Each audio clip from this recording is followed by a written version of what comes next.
Ay, actually wala. Oo. Sa inyo lang, question and answer lang tayo. First question, Marisol Abdurrahman, GMA News. Mike, please, Mike. Kukulang ako, ma'am, ha? Kasi Yes, hindi ko okay. matakpan yung camera. Ngayon po yung last day of deliberations sa budget, although they're still hoping na magpapakita po kayo, if first come to worst na talagang mapako na po sa 733 million lang po ang ma-approve, what can the OVP do with that budget, ma'am? We will see. Sinabi ko naman na noon, no, yung rason kung bakit hindi na kami mag-participate sa budget deliberations ng Office of the Vice President dyan sa House of Representatives. Dahil nga sinabi ko na dalawang tao lang naman yung nagde-decide dyan, Congressman Zaldico and Congressman Martin Romualdez. At sinabi ko din, yung proof ko kung bakit sila lang dalawa. And may paper trail yung sinabi ko against them. Sa 700 million, we will see kung ano yung maiwan, and then we will work around that budget of the Office of the Vice President. Pero definitely, tutuloy pa rin yung trabaho, anuman ang budget ng Office of the Vice President. But then again, ma'am, hindi pa naman po yung final kasi di ba, ma'am, meron pang sa Senate. So, hahabulin nyo ba, ma'am, sa Senate? Kayo ba ay magpapakita na doon during the deliberation? Yes, meron. Nag-aantay kami ng schedule galing sa Senate for the plenary budget hearing ng Office of the Vice President. So, a-attend kami doon. Pero wala na kaming expectation na mahabol pa yan. Kasi nga, sinabi ko doon sa interview ko, pagdating sa bicameral, kung nasaan nandun na yung dalawa, the Senate and the House of Representatives, wala ding nasusunod doon except si Zaldico at si Martin Romualdez. At ang example ko niyan ay yung attached na list, no, sa classrooms ng Department of Education, na kahit pa man tinanong ng mga senador, nandun pa rin siya sa final draft, and nandun pa rin siya sa General Appropriations Act. At ang isa pa doon, na example ko sa inyo, na sila din naman ang nasusunod doon, yung kaguluhan nila at sagutan nila sa AKAP. Wala yung AKAP, di ba? Nakita na lang nila yung AKAP sa bike camp.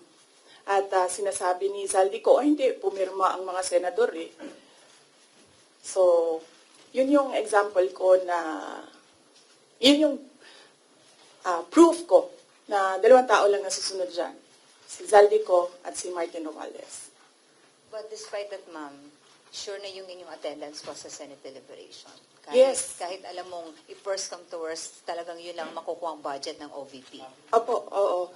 Sigurado yung attendance namin. In fact, kahapon, na-discuss namin dyan sa Chief Staff na opisina kung ano yung date para ma-block namin yung date ng plenary ng Senate. But apparently, wala pa daw mga schedule, so nag-aantay kami. Alright. Ma'am, last po, yung show cause order po na pinalabas po ng Committee ng Good Government sa ilang mga OVP officials po. Opo, nabanggit kanina noong nagmo-monitor ng hearing na meron ng show cause order yung ibang mga personnel ng Office of the Vice President. Submit lang namin sa aming legal dito sa OVP, meron naman kaming legal division, and then we will ask our lead lawyer to come up with a legal opinion. Next, there's a follow-up question from Bea regarding the OVP budget. Hi ma'am, good afternoon po. Bea Peniza from Bomba Radio po. May I ask po ma'am, given the budget nga po na 700 million, napatak po tayo sa mga ganong digits, sa paglilibot nyo din po kasi sa mga lalawigan, ano po yung mga urgent matters or urgent concerns na napapansin nyo na kailangan talaga ng mga sambayan ng Pilipino, and paano nyo po ito mafulfill given that budget po? Ang Office of the Vice President naman kasi, it's complementary yung mga projects namin sa iba't ibang departments ng gobyerno. Meron kaming tally dito sa Office of the Vice President kung gaano kadami yung mga nag-a-access ng projects at ano yung mga projects na ina-access nila. Ang number one talaga dyan is medical and burial. Makikita niyo yan sa lahat ng mga bill sa hospital, laging kulang yung pambayad ng mga relatives ng pasyente. Yan ang number one. And then number two is financial assistance, yung mga hingi nila na augmentation sa kanilang pang-araw-araw. Minsan panggastos, minsan pangbayad sa kuryente, minsan pangbayad sa upa ng bahay, minsan naman humihingi sila kasi nagkukulang na yung pangbayad para sa paaralan, eskwelahan ng mga bata. So iba-iba yung rason nila, pero the same yung request nila, financial assistance. And ang sunod niyan is yung request, hindi lang ng mga taong bayan, but ng mga local government units or even mga barangay officials. Kapag merong disaster, humihingi sila ng tulong para sa pagkain, food and non-food supplies ng mga biktima ng calamity. So yun yung top 3 na lagi naming ma-encounter na hinihingi sa Office of the Vice President. In fact, hindi lang yan sa OVP kasi nung mayor ako, halos the same yung requests ng mga tao. So for the final question ko po, ma'am, punta naman po tayo sa Office of the Vice President po na personals po. So dun po sa budget na po na yun, paano po kaya, hindi po ba mabibitin yung mga personals niyo po pagdating po sa kanilang mga sahod or mga income po nila? Hindi naman po ba sila mabibitin given that budget po? Or may mga benefits pa po ba rin silang matatanggap with that budget? Yun po, ma'am. Yes, oo. Kasi ang unang-unang ginagawa ng budget is pinupondohan niya yung obligations ng gobyerno. Kapag permanent employee ka, obligation ng gobyerno lahat ng bayad sa iyo, hindi lang yung sahod at iba, kasali na yung iba pang benefits. So yan, hindi yan siya pwede tanggalin ng paggawa ng GAA, ng General Appropriations Act. So on that point, kung mawawalan ba sila ng sweldo at benepisyo, hindi. Kasi obligation yan ng government sa employees ng government. It's not the same for those na contracts or hindi sila employees ng government. Hindi guaranteed yung budget para sa kanila. Thank you very much po, ma'am. Okay. Next question. Bongs, Magsumbol, Rappler.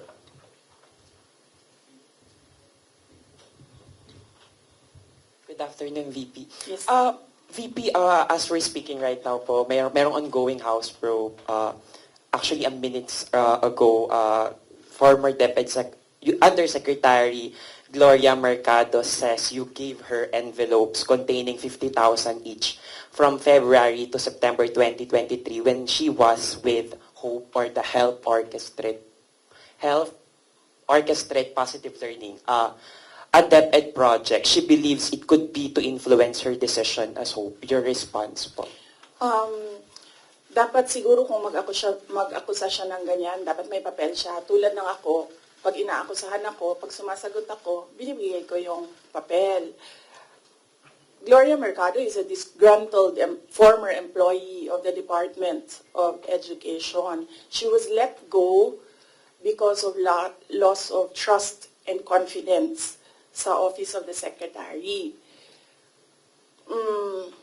Una niyang ginawa, well, hindi ko alam kung anong nauna, pero naka-strike 2 siya sa akin.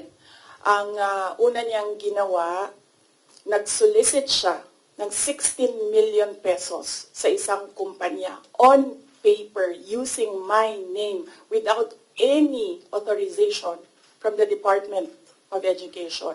Bibigay ni JC sa inyo mamaya yung papel. Nakalagay doon. Pangalawa, noong nag-school visit ako sa Cebu, merong lumapit sa akin na teacher. Sabi niya sa akin, Inday Sara, masakit sa loob namin na mga teachers kami na nasa field. Tapos merong humahawak ng teacher items na wala dito sa aming probinsya o wala dito sa aming region. So, pinakwento ko siya. Iyon naman yung purpose ng aking mga school visits, di ba, sa iba't ibang lugar na bansa. Sabi ko, one-on-one tayo, kwento mo lahat sa akin. And then it turned out, ang HR mismo ng Department of Education, our undersecretary, took a teacher item from Region 7, nilagay niya sa central office for a non-teaching task. Ginawa niyang executive assistant niya. Ang apelido nun, Villar. Meron niyang paper trail. So, nung bumalik ako sa central office, tinanong ko, totoo ba na meron tayong teacher item galing sa Region 7 na nandito sa atin? Totoo daw, nasa HR. HR pa mismo ang gumawa ng parang injustice sa teachers namin sa field. So on that second point, hindi ko na pinalampas. Sinabihan na siya na there is loss of trust and confidence. And you should go. And then she said na, pwede bang mag-retirement na lang ako instead na paalisin ninyo ako. Kasi ang tagal ko na, matanda na ako. And then sinabihan siya, okay, sige. You go. So she's a disgruntled former DepEd employee. At yan yung dalawa na rason kung bakit siya pinaalis. May papel yung 16 million na solicitation niya. May papel yung teaching position sa Region 7 na kinuha niya. And my experience sa kanya, ayoko, factual lang ako ayoko atakihin yung pagkatao niya. Pero when she was HR of the Department of Education, meron kasi akong time dyan for our USEX and ASEX na hindi execom. So, pinapapunta ko yan sila kung sino man yung merong concern, sino yung may problema, pumunta kayo sa akin, mag one-on-one tayo. So, one of those times na one-on-one kami, siniraan niya yung isang USEC, isang ASEC ng Department of Education. And bago pa lang kami nun. In fact, pag alis ko, 2 years lang kami, very, very new. Na nagulat ako. Kasi HR ka eh. Pag HR ka, hindi dapat ikaw yung mag-cause ng away-away sa loob ng institusyon. Dapat ikaw yung maging peacemaker. But siniraan niya yung isang ASEC and isang USEC sa akin mismo. And nagulat ako. Why attack the ASEC or the USEC sa kanilang pagkatao? Hindi naman trabaho. And then, ganun din ang ginawa niya. Nung umalis na siya sa Department of Education because of the 2 points, lumipat siya sa Senate. One of the offices of the senators, then nandiyan yan siya ngayon. And yung isang kaibigan ko doon sa Senado, narinig namin na sige na siya atake. Inaatake niya si Michael Poa, si Reynold Monsayak, si Gerald Chan. Yan ngayon yung nakapangalan sa kanyang statement. Kaya kami, nung nagbasa siya kanina ng statement, hindi na kami nagulat.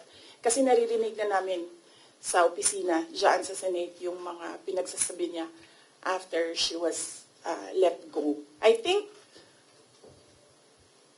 hindi lang siguro niya matanggap na kasalanan niya kung bakit siya pinalayas sa Department of Education. Pero hindi din talaga namin matanggap na magsusolicit ka sa isang private company on paper 16 million. And then, kukuha ka ng teacher item sa field, gagawin mong EA sa central office. Hindi pwede yun. VP, in relation to that, since you brought up yung names po ni Attorney Poa and Attorney Monsayak. So, during the probe earlier, she said that yung reason daw kung bakit daw siya nilet go ng DepEd nyo po was that she disagreed daw with Attorney Monsayak's suggestion that bidders in the DepEd computerization program just discuss it among themselves to avoid failed bidding. Ngayon ko lang narinig yan. Sa kanya ko lang narinig yan. Pero ako ang nagsasabi, kasi I was the one who fired her out of the Department of Education. Yung dalawang rason na yon, ang rason kung bakit siya pinaalis sa Department of Education. And as I said, may papel yon. Ibibigay namin sa inyo ang papel. Ang HR record ni Villar, nasa Department of Education din. In fact, hanggang ngayon si Villar nasa region kasi sinabihan niya yung region bago siya umalis na ilagay yan sa region, wag yan sa teaching position, pero that person is holding a teaching position. Any more questions regarding the HOR probe? MC, Philippine Daily Inquirer. Hi ma'am, good afternoon. Regarding din sa probe, kasi apparently parang there was a response from some of the congressmen about, yun nga, yung sa, dahil wala nga po kayo ngayon doon, won't you ever attend the House probe, diba? Parang, is there a chance that you might still appear there or at least, kumbaga parang, have any other responses, in responses sa sinasabi nga nila na hindi raw po kayo umaattend doon sa mga ongoing na inquiry ngayon relating to the alleged anomalies during your time sa DepEd. Opo. Nasabi na po namin doon sa opening statement ko kung ano yung sa tingin ko ginagawa ng House of Representatives. And lahat naman sa mga sinabi ko, meron kaming basihan. At sinabi ko doon na what they're trying to do is they're trying to make a case for impeachment. Kasi last year pa yan nila gusto talagang gawin. They're trying to make a case for impeachment. Eh dahil wala silang ebidensya, ang ginagawa nila, nag-fishing sila dito sa mga tanong sa loob. Kung maririnig nyo, o di ba mali? Di ba mali? Ginagano nila yung sumasagot na COA resource person. And of course, ano lang ba ang rank and file? Siyempre, congressman yung kaharap mo. E di sasabihin mo, oo po, may mali. When in fact, ilang beses na kami sumagot, we are fully cooperating with the audit process and we are answering and filing our comments in all the cases before the Supreme Court. In fact, kung mag-file pa sila ng kaso pa, sasagutin namin yan sa korte, pero hindi doon. Kasi kung gusto nila mag-impeach, wag nila kunin sa akin sa mga bias na tanong nila sa akin ang gagawin nilang impeachment. Kanina, sa tanong mo kung a-attend pa ba ako, we take it one hearing at a time. So, when we receive an invitation, we study, una-una, pinapadala siya sa legal, pinag-aaralan namin, dinidiscuss namin dito sa opisina with the personnel. And then, tinatanong namin yung mga personnel. Like in the case of this invitation, nakapangalan na sila doon and hindi na pwede ang authorized representatives. So we sit down with them and we ask them, ano ba ang gusto mong gawin? So depende sa sagot, yun ang sinusuportahan namin. Ako as head of agency, sinusuportahan ko kung ano yung gusto.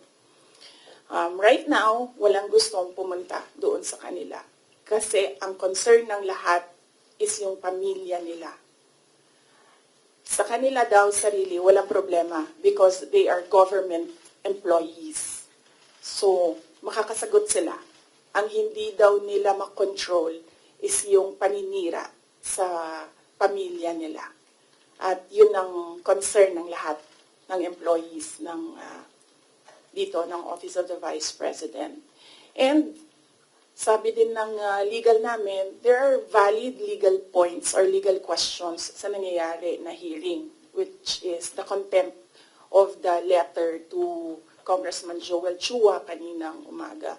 Unang-una doon, yung privileged speech mismo ni Congressman Valeriano nagsabi ng unverified claims. So paano ka maggagawa ng hearing based on unverified claims? Hanapin mo muna yung mali. Tapos ka mag-hearing. Hindi yung doon mo hanapin yung mali sa hearing. Pangalawa, ito yung punto ko nung last akong pumunta sa kanila. Nakalagay sa batas, nakalagay sa constitution natin. inquiry in aid of legislation. Hindi siya gumamit ng investigation. Sabi niya doon, persons, the right of persons shall be respected. Hindi siya nagsabi ng witnesses. Pero pagdating mo sa rules sa loob ng House of Representatives, rules nila in aid of legislation, ginagamit na nila interchangeably. Inquiry and investigation, persons and witnesses. Mag-decide mo na sila, ano ba sila doon, korte o hindi? Hindi naman sila korte. Paano ko nasabi na gumagalaw sila na parang korte? Nilagay nila doon. The rules of court are supplementary to these rules. So, ibig sabihin, gumagamit na sila ng rules of court. Ang ginagawa nila doon na is an investigation that is akin to the judicial process na ginagawa ng NBI, na ginagawa ng DOJ, na ginagawa ng mga piskal. At ang isa pang punto namin doon sa sulat ay, ano yung pangatlo? Kalimutan ko na. Pahingin tubig, sir.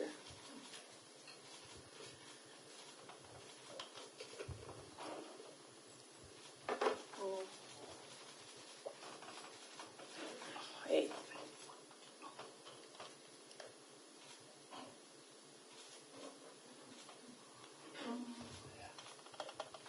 Napagod ako sa kakasulat nito kagabi.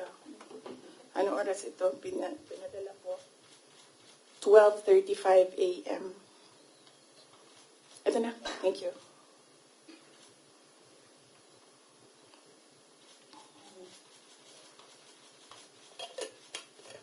Yeah. Ito yung isang punto ko dyan.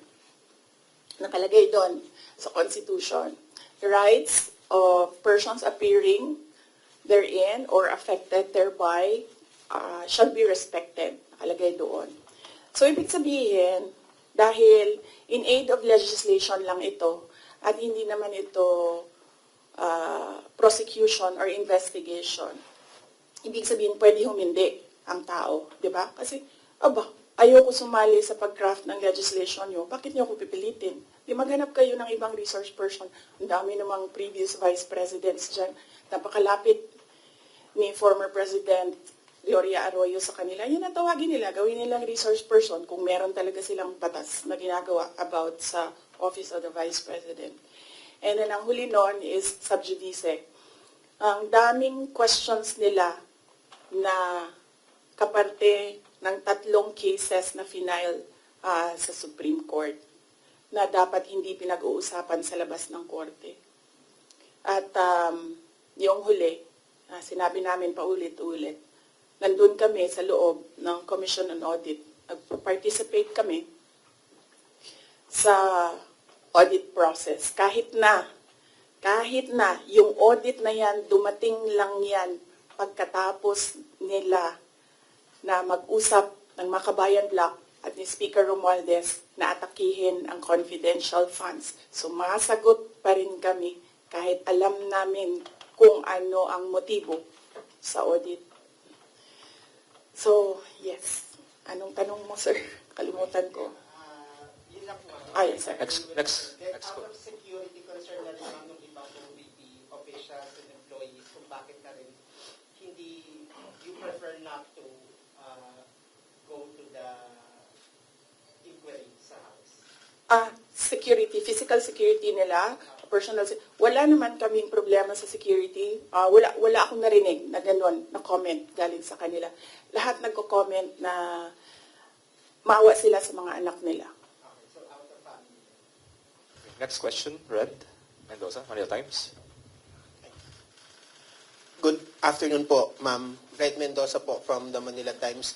Ma'am, si Congressman Jill Bongalon of the Ako Bicol Party List said na kung hindi naman daw po kayo interested sa trabahong ito, mag-resign na lang daw po kayo. Sabi din po ni Kong David Suarez, Deputy Speaker David Suarez, na most of the congressmen felt na the Vice President, kayo daw po, with all due respect, ma'am, sabi po, mag-resign na lang daw po kayo kasi parang hindi kayo interested sa trabaho, ma'am. Ano po ang inyong masasabi dito sa sinabi ng quote-unquote young guns of the Congress? Oo. Actually, kung mapapansin nyo, hindi ako nakikipag-usap sa kanila. Nakikipag-usap lang ako kay Zaldico at kay Martin Romales. Pero pagbibigyan kita, Ren? Yes po. Yes, pagbibigyan kita. Gusto nila mag-impeachment, diba? So apparently, pakiramdam ko at sa tingin ko sa mga nangyayari, wala silang kaso for impeachment. Kaya sila nandyan. Kaya sila sige hanap ng kung ano ang gagamitin nila. Ngayon, ang track ni Franz Castro, ni Trillanes, is impeachment. Gumawa sila ng isa pang track na resignation. Parang papalabas nila, impeach ka namin for wrongdoing, whatever. And then, itong isang grupo na ito, umalis ka dyan. Kasi kapag hindi ka umalis, kapit tuko ka. Pero, hindi naman kasi ako sasagot sa Young Guns. Dahil, kailangan ko sumagot sa 32 million na bumoto sa akin. Hindi sa isa or dalawa na tao. Kaya, hindi ako aalis dito. Dahil nilagay ako ng mga tao dito, believing that I will work for the country. And that is what we did. We worked. Follow-up lang po, ma'am. Kasi pakiramdam daw po nila, ma'am, meron daw pong mga section ng 32 million ang nawalan na po ng tiwala sa inyo. And specifically po, from the Marcos loyalists who voted you po with the tandem of your ex-friend, President Bongbong Marcos. Ano pong inyong pakiramdam po, ma'am, na parang yung iba po sinasabi ay quote-unquote nabudol dahil sa inyong tandem, ma'am? Hindi ko nasasagutin yan. That needs a sit down. Next. Next question. Ms. Giselle. All right. GMA News Online. Good afternoon, ma'am. Regarding your Calaguas trip po, ma'am, can you give any clarification regarding this? Kasi may mga nagsasabi daw po na during or before no House plenary deliberations, nag-beach trip daw po kayo. Doon ako sa Calaguas. Isasagot ko nga sana yung doon sa isang question, no? I visited island barangays, and kung tatanungin niyo ako, ano yung problema? Unang-una, ganun pa rin, access to medical care. Dahil island barangays sila, usually pag nagkakasakit daw yung mga tao doon, hindi na nagpapagamot. Doon na lang din sila namamatay. Then pangalawa, internet access.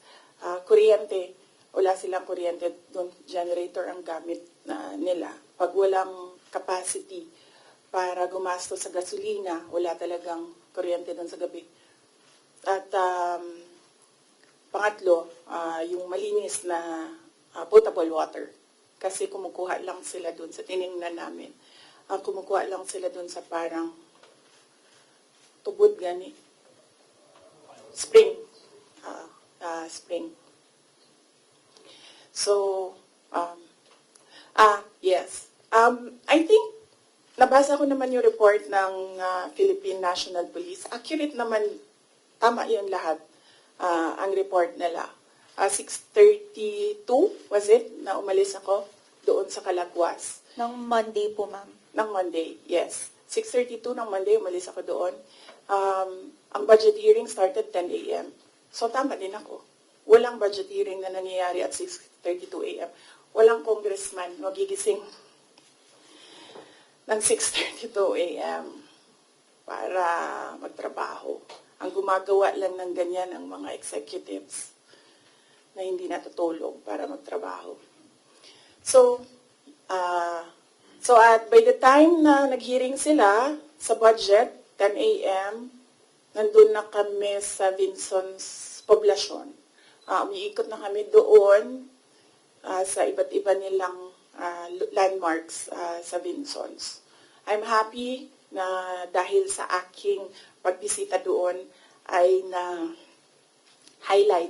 ang Calaguas Islands. They need more visitors there kasi karamihan sa kanila they depend on tourism na nangyayari lang kapag summer. Kasi medyo malayo yung boat ride tsaka choppy yung balot.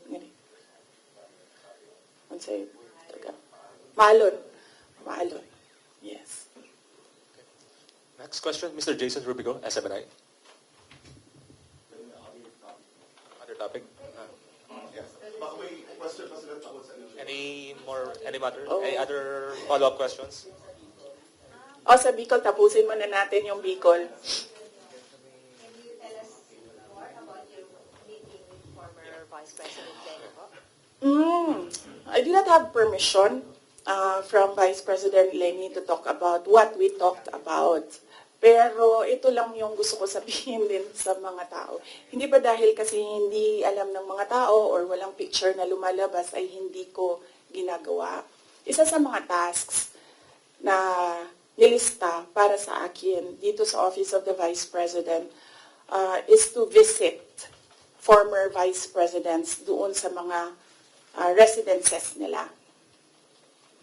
Ang una kong nabisita, syempre, hindi alam ng mga tao kasi wala namang lumabas na picture, but mag-excuse lang ako sa family. Binisita ko si former Chofisto Gingona, former Vice President Chofisto Gingona sa bahay nila.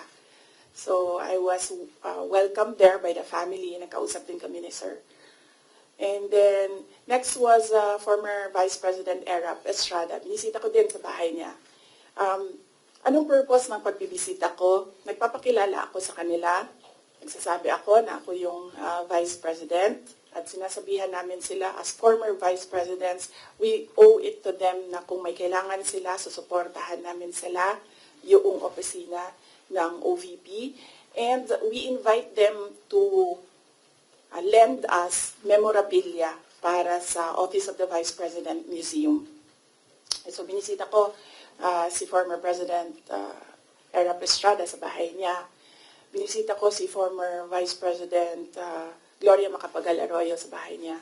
And then ngayon, I had the opportunity to visit Vice President Robredo sa bahay niya. So dalawa na lang, and I still have 4 years to go. Dalawa na lang ang hindi ko pa nabibisita sa bahay nila. Si former VP Binay and former VP De Castro. Follow-up? Yes, yes. Jason. Ma'am, yung comment niyo po doon sa sinabi po ni spokesperson ni Vice President Lenny na si Sir Barry, na feel nila nagamit po sila, nagamit po ninyo sila. Hindi ko na sasagutin si Barry. Kung meron akong sasagutin, dito lang ako sa taas. Si Vice President Lenny, or si President Marcos, or si Zaldico, or si Martin Romualdez. Yeah. For clarification, ma'am, yung meeting with Vice President Lenny, was it planned po or hindi planado yung pagpunta po natin doon? Hindi ko na sasagutin yung details kasi I understand hindi din nagsasabi ng detalye si VP Len. Pero i-confirm ko na nandun ako sa bahay niya. Follow-up. Let me see. Can you confirm that, the camp of former Vice President Lenny said that it was more on personal, nothing political naman daw. Can you confirm na it was more on personal conversation lang yung nangyari and nothing political?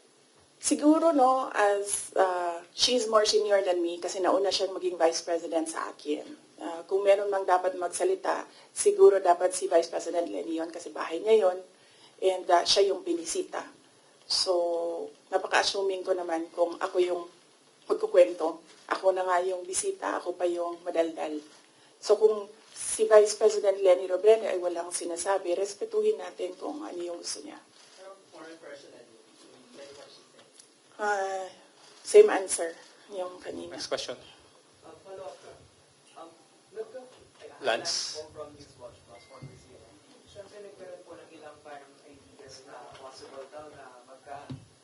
Magka-alyansa in the future because of that meeting. Pero kayo po ba, bukas po ba kayo na in the future ay makipag-alyansa sa politika with former VP Robredo? Hindi yan yung nasagot ko, no? Pero nasagot ko na yung question about political alliances noong araw na umalis ako sa Department of Education. Sabi ko doon, inimbita ako ni President Marcos na sumama sa kanila. Inimbita din ako ni former President Duterte na sumama din sa kanila.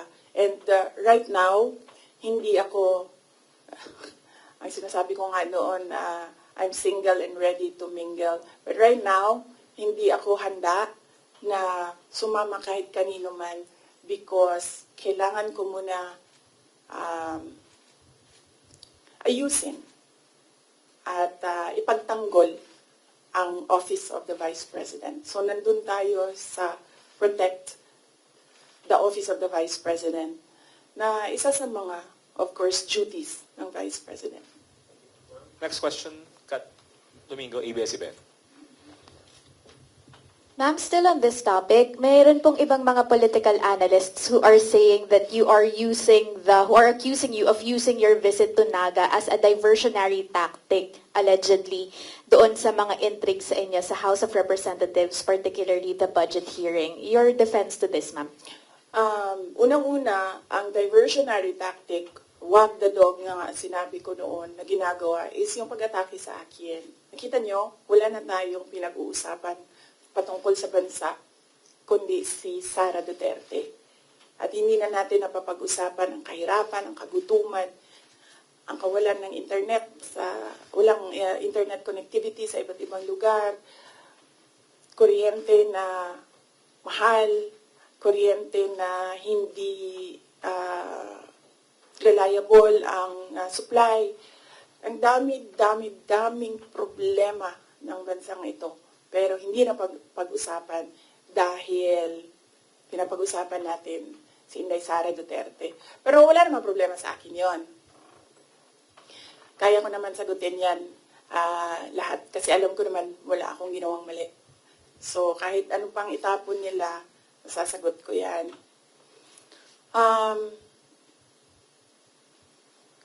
So, hindi ko na sila actually maintindihan. Pumupunta ako doon sa kanila, nagagalit sila. Pag pumupunta ako sa ibang lugar para kausapin ng mga tao, nagagalit sila. Yan yung sinabi ko kagabi doon sa bahay namin. Hindi ko na maintindihan. Galit sila sa lahat ng ginagawa ko. Kausapin ko yung multisectoral groups, nagagalit sila, diversionary tactic. Hindi ko naman inimbento yung fiesta ng Peña Francia doon. Talaga namang totoong merong centennial coronation mass ng Our Lady of Peña Francia. At inimbita ako doon. Sinabi ng kaibigan ko, gusto niyo bang, because this is a milestone, it is historical, gusto mo bang sumali sa misa para alam mo kung anong ginagawa ng mga locals at paano ano yung klase yung devotion ng mga tao sa ina. So sabi ko, oo. And then, syempre, may kaibigan naman ako sa Naga. May mga kaibigan ako sa Naga. So binisita ko sila. Kasama nung aking pagpunta doon. And syempre, nandoon na kami. Malapit na ang daet. Sabi ko sa mga kaibigan ko sa daet, magkita tayo. And then pagdating ko ng Vinsons, pumunta si Mayor sa akin, sabi niya, meron kaming Takbuan Festival na nangyayari ngayong week na ito, doon sa kanila, Takbuan Festival. Apparently, ito yung festival ng birthday ni Wenceslao Vinsons. So, masaya ako na nagkadugtong-dugtong yung mga schedule na kung saan meron akong mga natutunan at meron akong mga nakausap na mga tao. Ang hindi ko lang nagawa doon, hinabol ko, inattempt ko habulin yung OVP Satellite Office sa Legazpi.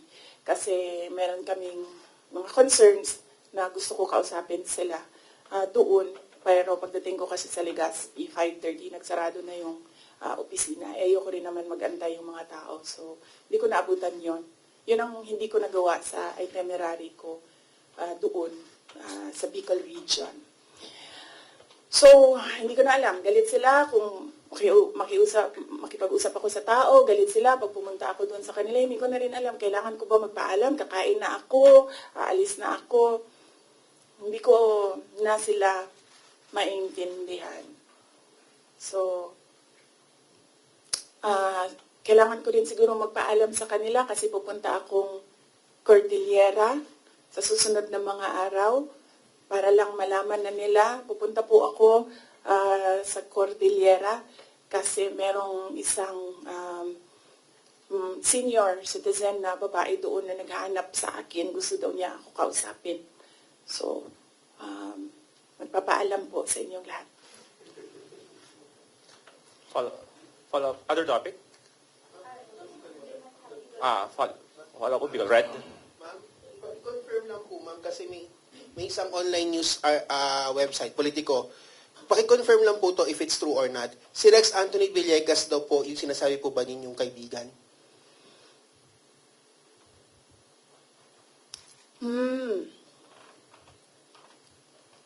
Hindi ko alam kung nagsalita si Asek Villegas. Hindi ko, sorry, I have no information right now kung ano yung sinabi ni Asek Villegas. Siya daw po yung in-identify na Bicolano friend na nag-broker sa meet ninyo with former Vice President Leni Robredo. Oo. Siguro ang tamang ano dyan is tanungin diretso si Asek Rex Villegas. Other matters? From our friends from the Foreign Correspondent Association of the Philippines, Mr. Ken Sasaki, Japanese News Bureau. Good afternoon, ma'am. Hello. You understand Tagalog? Not so much. No? I'm so sorry. For Japanese So, news. how did you understand my answers earlier? Sorry. Just It's Go ahead. okay. Go ahead, Sasaki-san. Oh, I love Japan. thank you. It's my favorite country in the world. Yes. Next to the Philippines, because the Philippines is given already because I live here and this is where I'll die. But countries to visit, number 1, Japan. I also love your country. Thank you. Thank you. You should visit Calaguas. Yes, I Beautiful. did. I did. I love Oh, it. you did? You've been there? Yes. Oh, so beautiful. Yes. I've never seen any beach as beautiful as Calaguas. Go ahead, Sasaki-san. Yes, sorry. Sorry.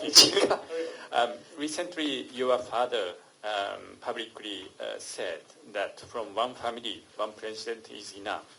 Do you agree with this? One family, one president. Well, if there is a law, then we should follow the law I think this is in relation to family dynasties of people running for offices in government. If there is a law, we will follow the law. I have no problem. I've always said that my dream was to become a pediatrician, a doctor. My dream was not to become a mayor, a vice president, or a president. So I don't have problems with not becoming president of the Philippines. I talked to my friend in Cambodia, and I learned that they have a 16 million population. I said, I'll run for president in Cambodia. It's easier. It's just 16 million. And hopefully additional. So how do you think about the current president, who is the second from one family? Well, there is no law prohibiting family members of former presidents running for president. So when he ran, he was well within his right to run for president. Thank you. Thank you. Next question. Soleh. Sorry, we have asked this to you a lot of times and we will be asking you this again. Kasi kagabi lang may sinabi si former Senator Trillanes ng articles of impeachment. Sino ba sa tingin mo ang talagang nasa likod nitong ugong-ugong? Kasi kami, we always ask the Congress. Ang lagi nilang sinasabi kung meron mga impeachment, naririnig nila, sa iyo daw po. So sorry, we have to ask you again, ma'am.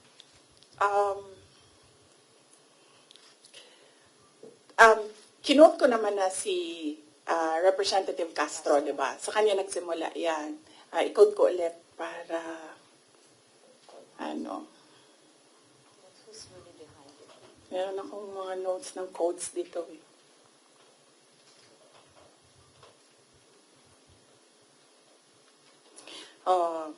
Ito yon, Inquirer ito, yung kinuha ko. Pero I think kinary din siya ng iba't ibang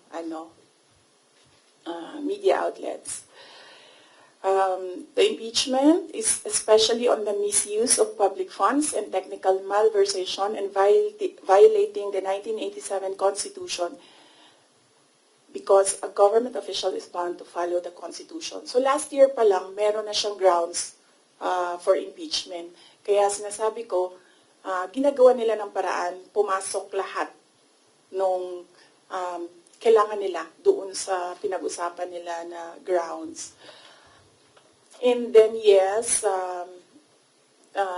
nagsalita, kanina sinabi ko, one track is impeachment. Nandito si Castro, nandito si Trillanes. Sino, alam ko kung sino, pero hindi ko siya masabi. At the proper time, siguro, pag lumabas na yung story about sa kanya, sasabihin ko yung lahat ng alam ko. Pero hindi pa kasi lumalabas dito sa hearing yung pangalan niya eh. So, pag merong nagsalita dyan about sa kanya, sasagutin ko, sasabihin ko kung sino. So, iisa lang ang handler ni Risa Ontiveros, ni Sunny Trillanes, at ni Franz Castro. Although si Franz, parang I think she's serving two masters. Hindi siya direct doon sa isa. Dito lang siya sa isa. Isa lang ang handler nilang tatlo. Kasi ang dami nyo ng materials. Pag inubos natin lahat ngayon, wala na kayong trabaho bukas. Sa susunod na araw, sa susunod na buwan, ano pang trabaho ninyo? Wala na kayong balita. Hindi. Hindi. Alam niyo naman eh. Gusto niyo lang manggaling sa akin. We know the person. Alam niyo kung sino. Gusto niyo lang manggaling sa akin. Pero mamaya na kasi meron kasi siyang kwento eh. Kasi hindi pa kasi lumalabas. So hindi ko malabas yung kwento. So, Sa itong hearing na nandito. Sa quad ko? Sa current hearing po ba, sa good government po ba lalabas? Or sa Quad ko? as a good government. About sa akin, wala naman ako doon sa Quadcom eh. I think sinubukan natin ni Trillanes yung sabi niya mas masahol pa ako kay PRD. Kasi hindi niya ata ma-prove. So, tinigilan niya ako doon sa EJK. So may ina-expect kayo, ma'am, na information against sa'yo doon sa good government na hearing? Ano daw? Sorry. So meron kayong, yung hinihintay nyo na kwento, may ina-expect kayo doon na kwento sa good government na hearing about sa'yo, ma'am? Hindi about sa akin, about sa kanya. Okay. I mean, yes, about sa akin. Pero, Coming from him? Gearing towards him. Directed, related sa kanya. May video pa yun eh. Any follow-up, Kat? Tapos sabi nila, ako daw yung hindi mapagkatiwalaan. Hindi nga lumalabas yung video. Wala nga nakakaalam ng video eh. Ako lang. Video, ma'am. Ma'am, anong video, ma'am? Basta. Ma'am, anong video po yun, ma'am? Ay, pag sinabi ko yung gender, alam niyo na kagad kung sino eh. Anong video, ma'am? Alam niya naman, di ba? Gusto niyo lang talaga manggaling sa akin. Ma'am, no, hindi po. JC, alam mo. Oh. No, we don't. Antayin natin. Mahaba kasi yung kwento sa kanya. Tapos, pag kinento ko yung parte lang ng question na yan, sayang naman yung ibang chismis. Hindi chismis yan kasi ako yung ako yung may alam. Hindi. Iba pa. Iba pa. Yeah. Hindi ito yung pulveron. Hindi din. Hindi din. Oo. Wala na bang question? Ano na Next ito? question. Ma'am, Fishing so- na ito. Next question. Fishing.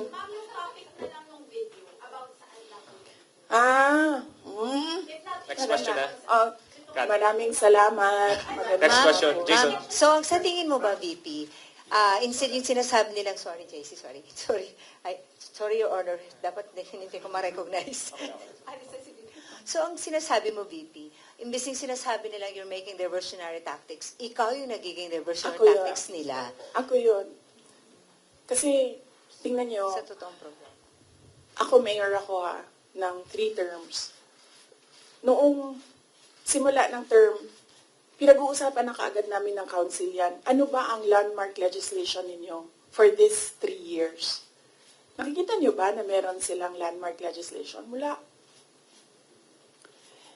Inuubos nila yung oras ng mga tao. Kita niyo yung mga tao sa DepEd, wala na nagawang trabaho yun. Kakaupo nila doon. Inuubos nila yung pera ng taong bayan diyan sa mga hearings nila going after me. And wala silang pake kasi ang gagawin lang nila is magbigay ng pera kung saan-saan. Kasi wala naman kasing projects na masasabi natin. Ang ano sa amin yan, pag umuupo ako, ewan ko lang sa iba, ako, nung mayor ako, pinag-uusapan ka agad, ano ang big ticket project ng 3 taon na ito? Ano ang landmark legislation ng taong ito? Kasi yan yung gagamitin namin para ma-re-elect kami. Diba? Yan yung sasabihin namin, kita nyo? May landmark legislation tayo. So, dapat kasi pag upo mo, ganyan yan, diba? Sasabihin mo sa mga tao, in 6 years, pinakamayaman na ang Pilipinas, in 6 years, ganito, may security, dami kang. And then lahat ng trabaho mo, papunta siya doon para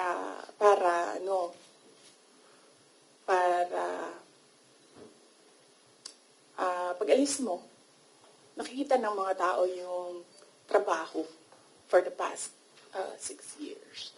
So, Follow up. Other matters. oo, okay lang kasi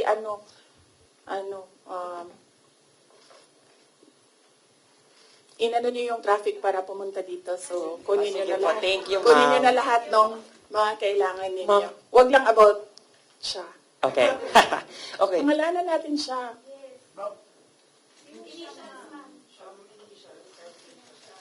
Ano bang...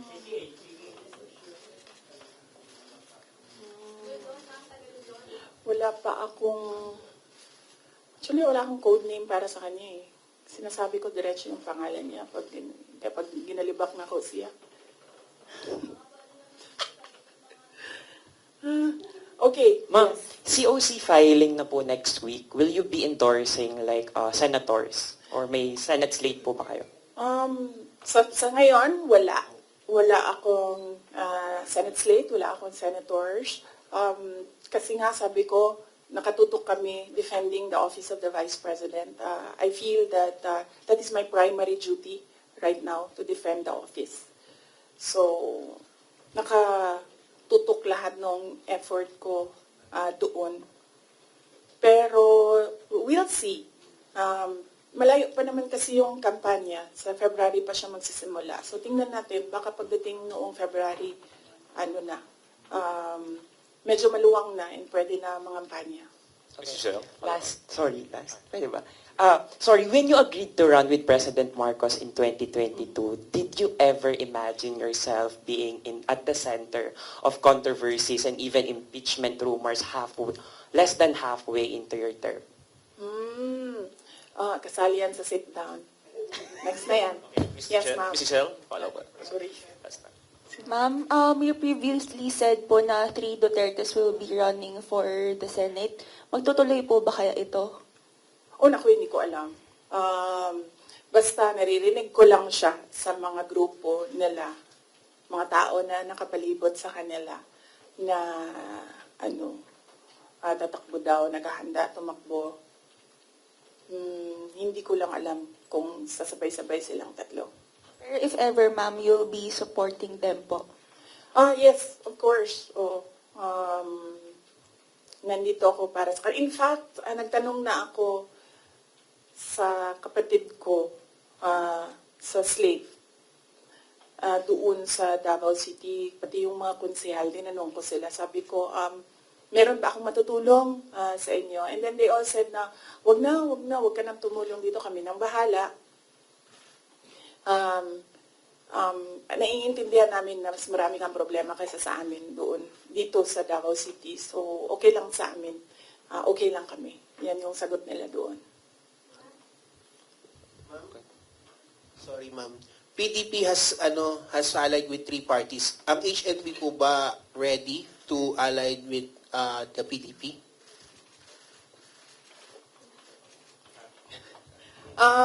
Wala pa kaming discussion na mag-alliance with PDP. But hindi ko alam kung bakit gusto pa nilang makipag-alyansa sa amin. Dalawa lang kami doon na sa partido. Ako tsaka si Mayor Aldavid Uy ng Samal. Kami na lang dalawa na nandoon sa partido. Sa HNP, yes. Last question, Kat Domingo. Ma'am, you had a family dinner, I think, or lunch. Complete family. May photo po. PRRD, your mom, Mayor Baste, Congressman Pulong, and you, I think, in Davao City. What was discussed there politically? Ano rin po yung advice sa inyo ni PRRD when it comes to defending the office of the Vice President right now? And thirdly, meron po bang mga humihingi ng endorsement niyo for the 2025 midterm elections? Okay. Meron bang humingi ng endorsement? Wala naman for the 2025 midterm elections. Ano ang advice ni PRD in defending? PRD, talaga, iniisip niyo, magbibigay ng advice yun. Yan, sasabihin lang nun, sapakin mo na yan, suntukin mo na yan, sunugin mo na yan. Ganun.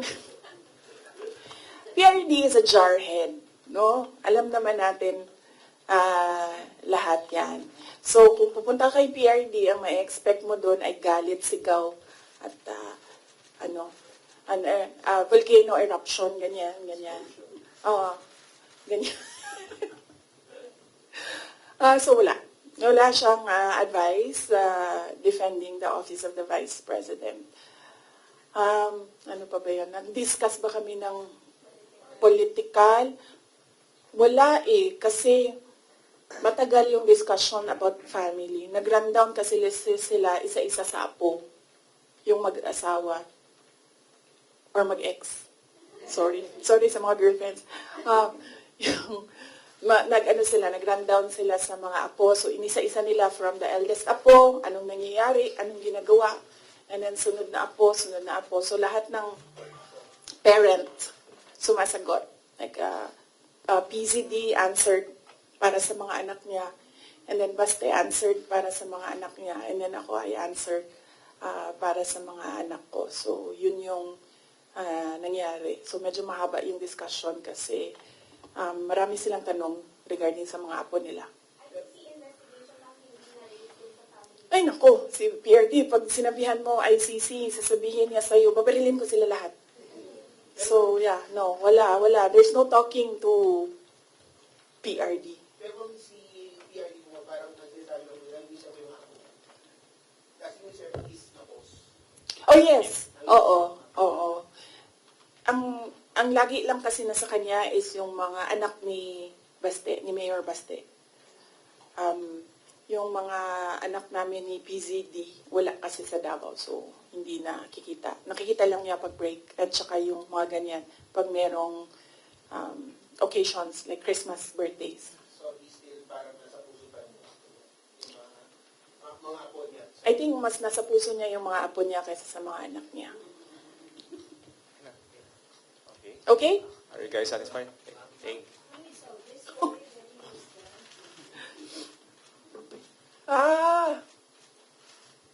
Wala naman kasi talaga akong ginawang mali.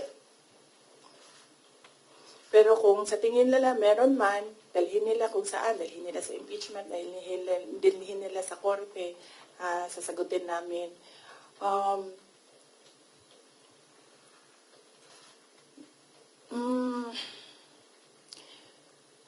Yun. Kaya ako very casual kasi masasagot ko kasi lahat ng sasabihin nila. Minsan lang, hindi ako nagsasalita. Kaya mukha siyang walang sagot. Kasi minsan, ayoko na rin magsalita kasi nakakapagod na sila. Nakakapagod yung galit nila actually. Yun yung nakakapagod. Pero kung meron kayong kaaway, maasahan ako. Tawagin ninyo ako. Pasaaway, maasahan talaga ako. Thank you. Thank you very much, OPP Media. Salamat. Thank you po, ma'am. Thank you po. Thank you po for allowing me to come across.